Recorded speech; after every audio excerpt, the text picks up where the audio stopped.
Um abração para todo mundo. É o Cruzeiro com o Alexandre Matos aí no mercado. E hoje a gente antecipou mais uma apuração com o nosso Guilherme Pio de mais um nome. E quando a gente deu a notícia, nem deu tempo de curtir direito a notícia. Pouco tempo depois já veio o anúncio oficial. Estou falando do meia João Paulo, 31 anos, jogador que estava no Atlético Goianiense, fez uma boa Série A do Campeonato Brasileiro com o Atlético Goianiense.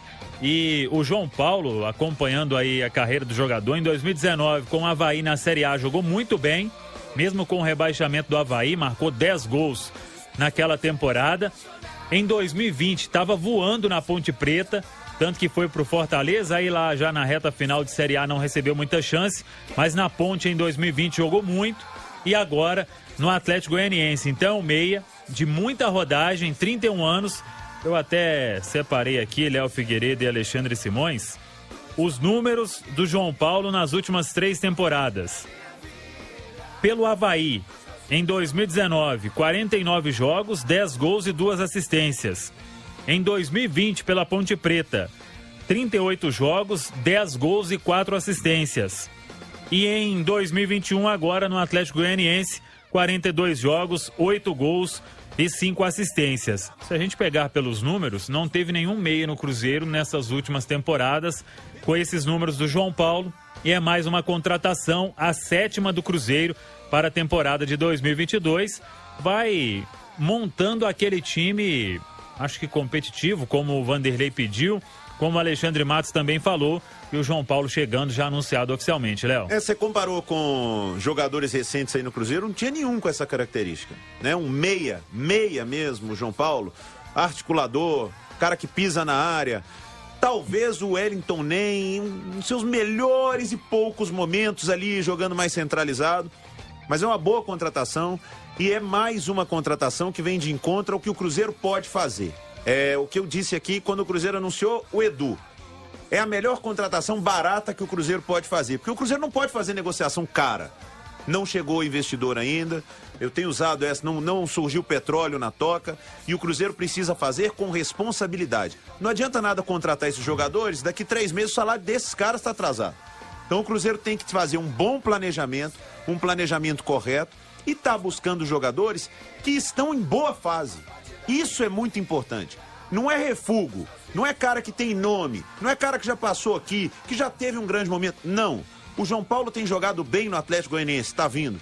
Pedro Castro estava jogando bem no Botafogo, tá vindo. O Edu foi o artilheiro da Série B, tá vindo. Jogadores que estão em bom momento e não refúgio. Por isso, não dá para cravar que vai dar certo. Mas com certeza dá para esperar que dê muito mais certo do que vinha dando. Pois é, eu acho que você tocou num ponto aí. A ideia do Alexandre, do Vanderlei, é criar um novo ambiente no Cruzeiro. Primeiro, com essas contratações, dá um recado pro mercado que, tem sim gente querendo estar aqui no Cruzeiro, participar deste momento, voltar com o clube para a Série A do Campeonato Brasileiro. Então, o Cruzeiro passa esse recado já com 7 contratações e, claro que os 7 não vão agradar, isso eu acho que é impossível num mercado que o clube faz, mas a ideia, repito, é tornar esse ambiente diferente para todo mundo ter confiança no trabalho e começar a formar um grupo, como a gente disse, competitivo para a sequência da temporada de 2022. Agora, Alexandre Simões, o que o Cruzeiro deve buscar ainda no mercado? Um jogador de beirada eu acho que é certeza. Já tem aí, por exemplo, se a gente começar a montar um time, Fábio, Pará, Maicon. Aí eu tenho dúvida quanto a um zagueiro, você vai buscar mais um? Mas hoje acho que jogaria o Ramon. O Ramon, com um bom zagueiro, ele compõe. O que mais perdeu espaço com o Vanderlei na reta mas final. Quando jogava com o Manuel, por exemplo, aí ele voava. viveu uma boa fase. Então... E aí na esquerda, Pereira ou Rafael Santos? Acho que não busca um lateral esquerdo. Tem Adriano, Pedro Castro, João Paulo agora, lá pra frente, aí... Por isso que eu acho que tem que chegar um beirada ainda, um beirada mais decisivo, com muitas assistências, que saiba finalizar bem. Tem o Bruno José, que é um bom jogador, sofreu muito com lesão no final. Tem o Edu também, provavelmente aí começando o ano como titular. pelo cartaz que ele mostrou na última Série B, Simões. Pois é, exatamente, Samuel. E meu time de ontem com 3 volantes já tive que tirar um, Caiu. Né? Caiu um volante, né? Com o João Paulo. Com a chegada do João Paulo. Volante. Não, é Pedro Castro e Felipe Pode colocar Machado. 4 ali no Pode meio. botar 4 Não dá essa ideia pro homem, não, que vai escalar o time com 4 volantes. Não, aí o João Paulo meia. Simões é retranqueiro. Mas olha só que interessante, Léo. Além do mais, pelos números que o Samuel trouxe, o João Paulo é um meia fazedor de gols. Né? Ele chega muito bem. Exatamente. É E o bom problema é que o Cruzeiro viveu um grande problema para fazer gols. E olha só que impressionante, o João Paulo fez 8 gols na temporada 2021. Sim. O artilheiro do Cruzeiro foi o Matheus Barbosa com 7. Exato. Ano passado fez 10 gols. Você falou. Sim, pela ponte. O artilheiro do Cruzeiro foi o Rafael Sobis com 6. O meia do Cruzeiro que fez mais gols esse ano foi o Giovani, 5. Ano passado foi o Maurício, 5. Então ele fez quase o dobro de gols. Aí 2019, que é o terceiro ano que o Samuel trouxe que ele fez 10 gols, o Fred fez 21. Mas o segundo artilheiro foi o Thiago Neves com 9 e ele fez 10. Então, isso também mostra como que o Cruzeiro está carente nessa questão de fazer gol. E a gente já falou aqui demais. Lógico que a maior aposta para poder acabar com isso é o Edu, artilheiro da Série B, mas é importante a participação desses jogadores de frente. O Cruzeiro é um time que marcou poucos gols nas últimas temporadas e esse é um problema que precisa ser corrigido, Samuel. E traz também um volante que pisa na área, que é o Pedro Castro. Bate fora. Sim, chuta bem. Se tiver o Pedro e se tiver o Machado, vai ser chute de tudo quanto é lugar, né? E aí, o Adriano de primeiro, pronto, meu meio com 4 e 3 volantes. Adriano, Pedro Castro, Felipe Machado, João Paulo. O Simões, se deixar, ele tira até o Fábio do gol para colocar mais um volante. Simões Roth. Lucas Ventura. Simões Roth. Agora, gente, de ontem para hoje, a Série B do Cruzeiro ficou bem mais difícil. Porque caiu o Grêmio, caiu o Bahia, já tem o Vasco, tem o Cruzeiro, caiu o Sport, a própria Chapecoense, que foi a quem bateu e voltou. Samuel, é bom o Cruzeiro realmente fazer um bom mercado, ter um bom planejamento, porque a Série B do ano que vem vai ser mais difícil do que foi essa. Não, e o que acontece, ô Léo Simões, eu até concordo, mas quem dificulta mais a Série B para ele é o próprio Cruzeiro. Né? Isso é verdade. Campanhas ruins em casa. Problema de salário, Sim. aí o time desanima, aí troca treinador. Sabe, não tem nem como. O Cruzeiro tá numa Série B difícil, esses são os favoritos. O Cruzeiro nunca passou, aliás, chegou no máximo em 10º lugar, né, na tabela, então o próprio Cruzeiro dificulta. E agora todo mundo esperando que a história seja diferente. Eu falei aqui dos volantes, Adriano, Felipe Machado, Pedro Castro, Lucas Ventura, o Nonoca. Tem até o Rômulo também, lateral direito, o Rômulo mais experiente. E eu tô falando essa informação porque eu e Guilherme Pio também apuramos que a negociação com o Rômulo, lá do La Serena, quando o Cruzeiro anunciou Pedro Castro e o Felipe Machado, eu já imaginava. A negociação está encerrada, as tratativas não avançaram ao ponto da negociação ser concretizada, então o Rômulo deve ficar lá mesmo no Deportes La Serena. Teve muito perto de voltar ao Cruzeiro. Só que o Zé Eduardo, naquele momento, acabou recusando, preferiu jogar no América de Natal, terra dele, conhece mais.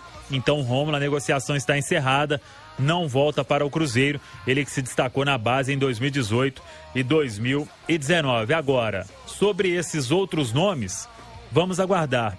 Eu ainda, Léo Figueiredo, com quem eu converso, não mudou aquela história de fazer alguma loucura neste momento, de um salário bem maior, a não ser que pinte uma coisa muito de ocasião, para entrar em competição com outros times. Por exemplo, já falamos aqui, William Bigode, próprio Ricardo Goulart. Felipe Melo. Sim, isso aí é pouco provável que o Cruzeiro vai fazer neste momento, porque quer ter uma folha bem enxuta neste momento, para aquilo que você disse, honrar os compromissos, passar um recado diferente e depois lá pra frente pensar em investimento maior para quando começar a Série B do Campeonato Brasileiro. O Cruzeiro talvez possa se dar o luxo, né, mais pra frente e mais organizado. Não tô dizendo nem quando entrar o investidor, porque aí depende muito de como esse investidor vai querer colocar o dinheiro, se vai ser mais destinado a se livrar de dívidas ou se já vai querer montar um time para garantir a vaga na Série A. Depende muito do perfil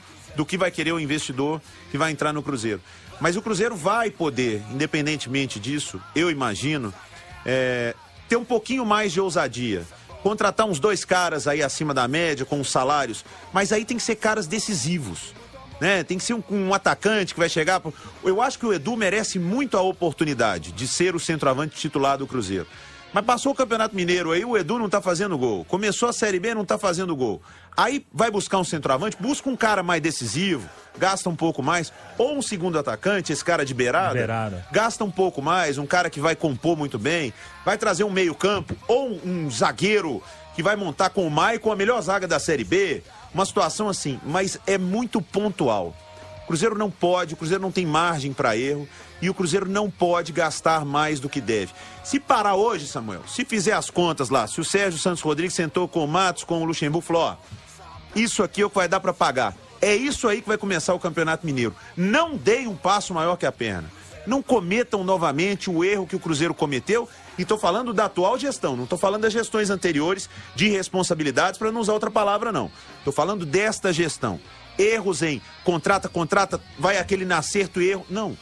Contrata até aqui, dá para pagar até aqui? Ok, é o que temos, vamos jogar, vamos começar aí. Aí vai minimizando, libera um, vai. O Cruzeiro precisa ter responsabilidade com as contas. Essa é a melhor contratação que o Cruzeiro pode ter, é ter os salários em dia. Exato, até porque são vários os jogadores que estão deixando o Cruzeiro, os contratos que já se encerraram, outros que vão ficar sem contrato ao final da temporada e tem que começar o ano, com certeza, honrando esses compromissos. Para isso, o Cruzeiro foi ao mercado em busca de novos patrocínios, já antecipamos aqui também na Itatiaia, a PixBet, casa de apostas esportivas, pagando um bom valor ao Cruzeiro.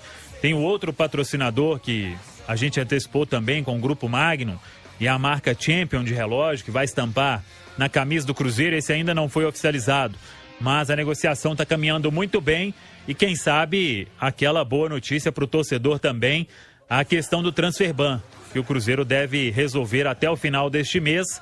Está em tratativa com o Defensor do Uruguai, com o Mazatlán do México. São duas dívidas importantes, os valores passando de 15 milhões de reais. Então, o torcedor até imagina, se não fosse isso que o Cruzeiro tinha para investimento no futebol e em todas as suas áreas. O Cruzeiro resolvendo essa questão do Transferban, com certeza já vai passar de 60 milhões de reais quitados na FIFA nesse mandato do presidente Sérgio Santos Rodrigues, desde que ele assumiu na metade ali de 2020. Então, é muita grana, mano. Muita grana, isso aí você faria um grande time. Você tá doido. Mas tem que pagar a dívida e se não pagar essa, não vai conseguir registrar. Então, a gente volta até a repetir, vai pagar, é só saber o dia que isso vai acontecer e a expectativa é de que até o final do mês o Cruzeiro consiga honrar esses compromissos, porque em janeiro, até o final de janeiro, precisa estar liberado para inscrever os seus novos contratados. Só para a gente recapitular, os 7 contratados até agora: o Maicon, zagueiro, o Pará, lateral direito, Felipe Machado, volante, que está de volta, o Pedro Castro, volante, que está de volta. Tá de volta, não. Tá. O Felipe Machado tá de volta. O Pedro Castro não tá de volta. Primeira vez. Fernando Neto, meia, que veio do Vitória. O centroavante Edu e o meia João Paulo agora, o 7º a ser anunciado. Eu fui fazer aqui de cabeça, fiquei com medo de esquecer. E eu lembro do Emanuel Carneiro uma vez, falou: meu filho, anota. Aí na época eu tentei derrubar, foi o Milton Naso, falei: e o outro é quem mesmo, Milton? E o Milton não tava nem prestando atenção na época, tava ligado em outra coisa e eu acabei derrubando. Mas são esses os 7 contratados do Cruzeiro até agora. Outros vão chegar, o clube está no mercado aí com o Alexandre Matos e trabalhando ao lado do Vanderlei Luxemburgo nesta montagem do elenco de 2020. O Mano falou aí sobre a situação de clube empresa no América e sobre a do Cruzeiro. O Pedro Mesquita, que é o executivo da XP Investimentos, hoje ele postou em uma rede social o seguinte: abre aspas, daqui uma semana o Conselho Deliberativo do Cruzeiro terá a chance de mudar os rumos do clube. Somente com a aprovação da venda do controle da SAF conseguiremos atrair investidores de alto nível. O destino do clube está nas mãos do Conselho, fecha aspas. Ele está se referindo, Léo Figueiredo, à Assembleia Geral que terá na outra sexta-feira, dia 17 de dezembro, que vai votar a alteração no estatuto, passando o controle da Sociedade Anônima do Futebol para quem comprar, para quem investir, e quem investir quer comprar até 90% das ações da SAF. Se tratando do Conselho do Cruzeiro, eu não sei se eu fico esperançoso ou com medo, porque eu não sei o que vai sair, mas eu espero que o Conselho do Cruzeiro, pelo menos dessa vez, pense no clube antes de pensar em si mesmo, cada conselheiro. Isso, e lembrando que a Assembleia Geral envolve os sócios também, né? Sim, os associados dos clubes sociais, exatamente. Então é uma Assembleia Geral, não é só o conselho. Conselho são os conselheiros, cada um com o peso do seu voto, muito bem lembrado pelo Simões, e também os associados que têm um peso menor, mas eles participam, associados adimplentes e que tenham pelo menos um ano de cota nos clubes sociais. Então, na semana que vem, vamos acompanhar esse dia importante, a Assembleia Geral. Sobre busca no mercado, Cruzeiro seguindo aí, já foram 7 contratados, Alexandre Matos e Vanderlei Luxemburgo trabalhando para buscar mais reforços pensando no início de 2022. Hoje o anunciado foi o meia João Paulo, 31 anos, que vem do Atlético Goianiense. Show de bola! Acabou.